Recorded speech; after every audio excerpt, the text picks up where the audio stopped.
भाई सीएम हो तो विजय थालापति जैसा हो। तमिलनाडु के जो सीएम है जिनको बने हुए 3 से 4 महीने हुए, विजय थालापति, जिन्होंने साबित कर दिया है कि सीएम हो तो मेरे जैसा हो।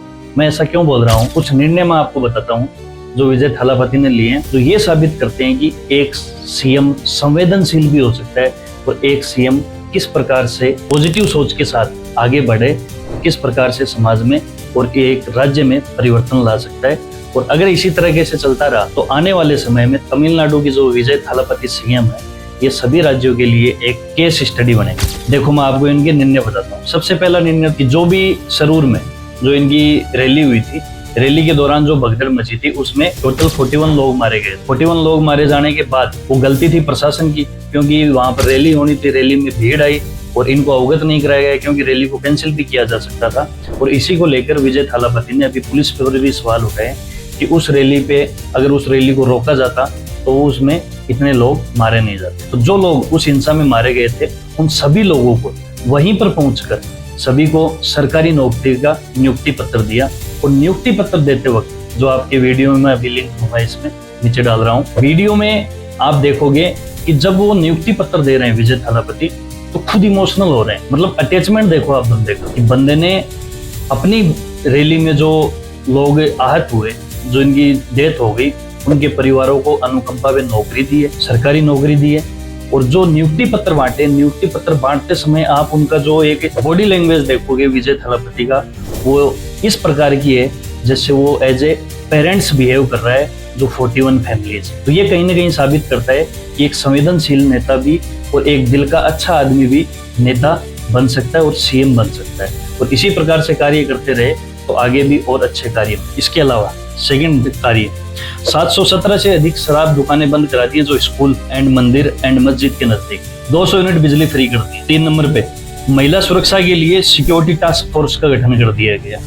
मंत्रियों को अपने बच्चों को सरकारी स्कूल में पढ़ाने का एक नैतिक निर्देश दिया गया। ओपन टेंडर, इस ओपन टेंडर की तो मैं आपको द टाइम्स ऑफ इंडिया की रिपोर्ट में आपको साझा कर रहा हूँ। टाइम्स ऑफ इंडिया की रिपोर्ट है, उसमें साफ इंगित हो रहा है ओपन टेंडर। ओपन टेंडर का मतलब ये हो गया कि पहले क्या होता है, सरकारी टेंडर सरकारी रेट से 10% या 15% अधिक रेट पे दिए जाते थे। अब इन्होंने क्या कर दिया, टेंडर ओपन कर दिया। अर्थात किसी भी अगर कार्य को करवाना है, कोई भी सरकारी काम करवाना है तो ओपन टेंडर होगा। जनरली क्या होता है, सरकारी महकमों में 10-15 अपने छांट के रखते हैं, जो ठेकेदार होते हैं उन्हीं को टेंडर देते हैं जनरली। वही आगे पीछे करके कम ज्यादा करके पैसे वही बार बार लेते रहते हैं। लेकिन विजय थालापति ने क्या कर दिया, ओपन टेंडर हो, छोटे से छोटा और बड़े से बड़ा जो ठेकेदार है या जो भी कंपनी है वो टेंडर किसी भी सरकारी कार्य का ले सकती है। और द टाइम्स ऑफ इंडिया की रिपोर्ट के अनुसार इस प्रकार के कार्य शुरू भी हो गए। और शुरू होने के बाद जो वहाँ की जो local bodies, urban local bodies है, उन्होंने 25 से 35% तक जो टेंडर किए हैं, वो एवरेज जो सरकारी कीमत जो आकलन किया गया था कि इस प्रोजेक्ट में इतना सरकारी पैसा लगेगा, उससे भी 25 से 35% तक कम में टेंडर लिए हैं। अब इनकी क्वालिटी क्या होगी वो एक अलग विषय है, बल्कि टेंडर में भी इतने पैसे बचा लिए हैं। तो ओपन टेंडर की व्यवस्था एक बहुत ही बढ़िया व्यवस्था है। ओपन टेंडर में ये है कि अब इसमें पैसे जेब में नहीं जाएंगे ना किसी के। जो ओपन टेंडर, अब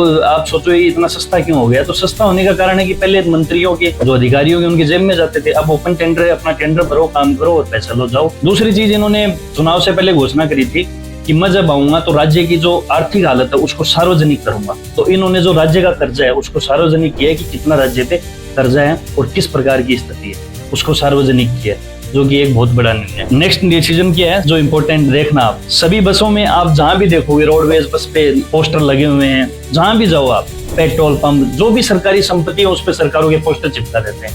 इन्होंने क्या किया है, सभी बस, सभी बिजली के खंभे और सभी सड़कों पे कोई भी सार्वजनिक स्थान पर किसी भी राजनीतिक दल के या किसी भी राजनेता के पोस्टर नहीं लगेंगे और तत्काल प्रभाव से हटा भी दिए गए। कोई भी लगा हुआ सार्वजनिक संपत्ति, ये तो एक सामान्य सी बात है।